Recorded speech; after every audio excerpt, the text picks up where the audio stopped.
Red Brief J. This Giga Chad of a Wario World boss has left his mark on all who have played the game. There are many stunning features that make him stand out from other bosses. Just depends where you look. I, for one, am a changed man due to my interactions with this fire-walking, thong-wearing, ballerina-spinning specimen of a video game boss. But that's just it. He's a video game boss, not just the predecessor to Ricardo Milos. And as a speedrunner, it's my civic duty to figure out the fastest way to beat this guy. So, let me show you what I found. My name is Dip, and this is How to Fight Red Brief J.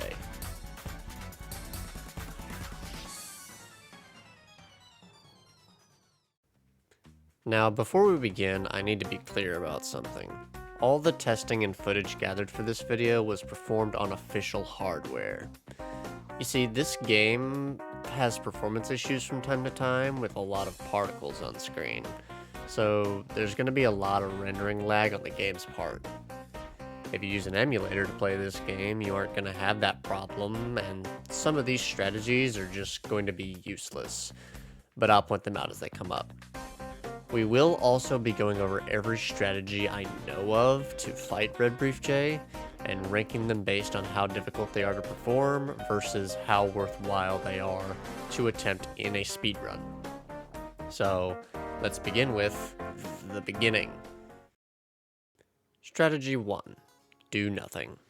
For starters, I'm going to show you the fight as Nintendo intended, so you can have a baseline of what you need to change per strategy.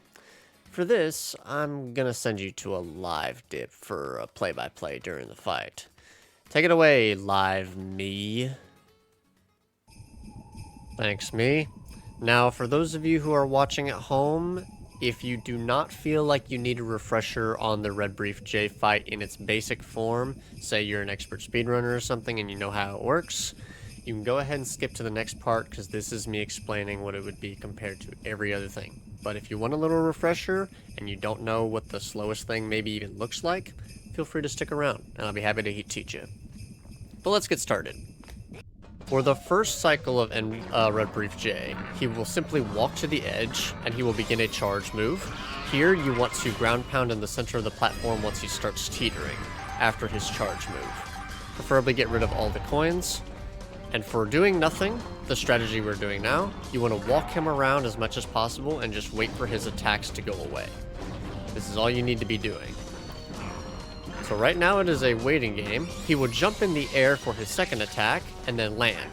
We want to time our jump to get rid of as many particle effects as possible. Then he will charge after this, and he will charge twice. Per skull, he will be charging one more time. So here on his third skull, when he reaches the charge phase, he will charge 3 total times, naturally.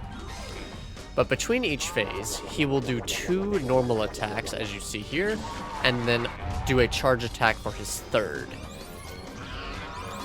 2, 3. The premise of dodging his charges is exactly the same for each phase. You want to lure him from one corner to another, trying to cut him off as much as you can, if you can help it, so that way he doesn't travel as much distance as possible. And during those later phases here, if you walk far away from him, he will start his next attack as soon as possible. I will give you an example here in just a moment. So I will walk far away from him, his attack will start immediately, so you can go ahead and read on to the next one as fast as possible.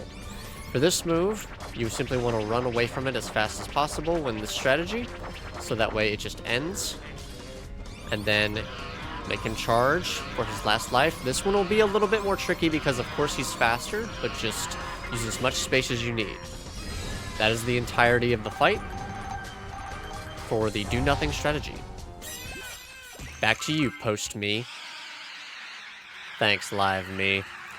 You know, sometimes in a speedrun, nerves get to us and we long for a level that would just give us a break to regain our composure. And that's what this can do for you. This strategy was used in some of the oldest runs we have available to watch, such as the Tycon or Omega Galax, for example. With this minimalist approach to the fight, you can get a total time of about 2 minutes and 11 seconds on average. And I say on average because I forgot to mention another important factor of this fight. Sometimes RBJ can just grunt and stand there wasting your time for no reason. Each time he grunts, it'll be about a second slower depending on how far in the fight you are or when he grunts. All in all, this is a fine way to fight him though, but let's change it up a little. Strategy 2. Make him jump. This version of the fight adds a cycle manipulation to it. Now I know what you're thinking. Sounds terrifying. And that's because it is. But don't worry, I'll keep things very straightforward. After you knock RBJ into the lava the first time, he'll come back up and flex on you. When he puts his arms down, and follow me on this one, punch him 3 times. And that's it. That's literally it. Everything else in this fight is exactly the same. There is another small difference at the end of the fight, however. You see, there's this pink spin move that he'll do that chases you around the arena. If you have a good amount of health, just let this hit you as soon as possible and it'll stop faster. Also, ignore that I had 6 hearts for this fight. My footage with 4 hearts got corrupted and I didn't want to play through 30 minutes of the game just to play RBJ for like 10 minutes. This strategy was used for years and years by a lot of different runners. Notable examples would be runners like Meowmix or Nick Gallagher. Using this version can shave off a couple of seconds on average and land you a time around 2 minutes and 8 seconds. A good improvement for not that much work. Now let's move on to something that takes this to the next level. Strategy 3. Walking RBJ. This is where things get a little tricky, and I mean it this time. For this strategy, we will be manipulating RBJ in a completely new way. After the first skill of damage, lead him out to the edge of the grate. Once he stops to shoot at you, run back to the center and ground pound to cut him off. After that, he'll bounce to the center where you'll punch him until he starts to spin, like before, and he'll hit you. You want this to hit you. Now, good news. All of that just made him waste 2 moves and he's ready to charge immediately. But we have one more thing to do. Walk him again, but more complicated this time. You see, after Red Brief J takes 2 skulls of damage, he'll start his moves up really quickly if you're far away from him, as I mentioned before. So when he has 2 skulls remaining, stay within his range and walk him out to the grate once again. Then you'll ground pound in the center once he stops out towards closer to the edge. That is the entirety of the fight in all of its complicated glory. To sum it up, you just cut off his fire shot attack twice and punch him after that first cutoff, but not the second. This strategy was founded by a runner named Prangle, and is considered to be the go-to safe strategy for the modern era. Newer runners, such as QQ and Taco Swouse, are good examples of folks who have used this version. Man, I feel like I'm online too much. I just said Swouse with a straight face. Anyway, this walking strat can make the fight last about 2 minutes flat. For a strategy found about 2 years ago, it's a pretty worthwhile investment. But what's next? Nothing too bad, I hope. Strategy 4. Edging. Nope. We're not naming it that. That's a different kind of content. What do I name this? Strategy 4. Dash canceling RBJ. Look, it's the best I can do. This isn't even a standalone strategy either. You can add this onto whichever version of the fight you want to use. After the first skull, Red Brief J will dash more and more until he starts teetering on the edge and then can be knocked off. We can shorten these and save time by simply standing very close to the edge and walking along it slowly as he dashes until he's done. When he starts to fall over, we go back to the center to the ground pound without taking damage after doing this. This can save an average of 3 seconds depending on which of the previous strategies you've used and how fast you get back to the center after dashing along the edge. but honestly, it's a bit risky. Doing this makes it super easy to fall into the lava and for Red Brief J to hit you and ruin the fight. And he could just do this for some reason. Tell me how fair that is. The general idea of this strat has been known about for years, but no one really goes for it because of the risk. The version you just saw was founded by a runner named Ruffyline. As it stands, most folks don't think it's enough time saved to actually make up for that risk. So, I guess this means an average time going for it about 1 minute 57 seconds is it, huh? I mean, we did everything you know. There's just no way to save time. There's just no way. No way. Strategy 5. Lag reduction. My god, we did it. We found a way to get rid of the particle lag. This makes the previous strategy worth it. Heck, it makes all strats like 10 times better on console. I wonder who came up with this genius idea to make the camera face outward like that. Oh yeah, I did. In order to manipulate the camera this way, you have to walk downward along the ledge as Red Brief J is charging toward the corner behind Wario.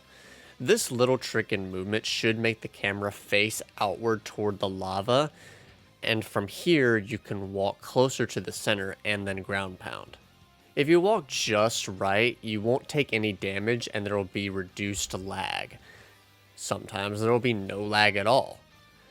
The idea is remarkably simple, yet still as risky as the ledge walk from before.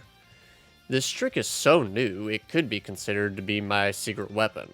Or it would be, if I didn't tell the community about it like 30 minutes after I first did it. But that's life. Anyway, this strategy saves huge time on console. Using the do nothing strat as an example, an average time of 2 minutes 11 seconds can be brought down to a 2 minute and 2 second time. Holy cow.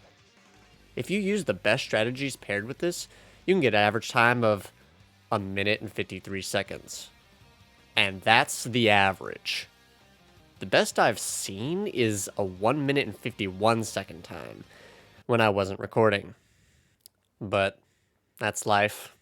Part 2. So that's basically it. Me messing around and trying to simply compare times to each other made like 7 different variations of the fight. But now it's time to rank these. For using lag reduction and the newer cycle manipulation, difficult but worth it. Pairing the lag reduction and the old manipulation, difficult but worth it. For just the ledge walk, I'm gonna say it's difficult and not worth it, sadly. And using only the lag reduction is not worth it compared to the other 2 versions as well. Then there's the new cycle manip by itself. It's a little more involved from the base strategy and saves a decent bit. Mid-tier. And for the old manipulation, you don't have to do too much, and it does save a little time, so it's a decent place to start. Then there's the nothing strategy. You're sadly just wasting your time going for this in a speedrun unless you really just want to sit back and not think for a little bit. Bottom tier. I hope I've been able to educate you on the bull built like a brick outhouse. So if you think I missed anything, let me know in the comments. Thanks guys for watching, and I'll see you next time.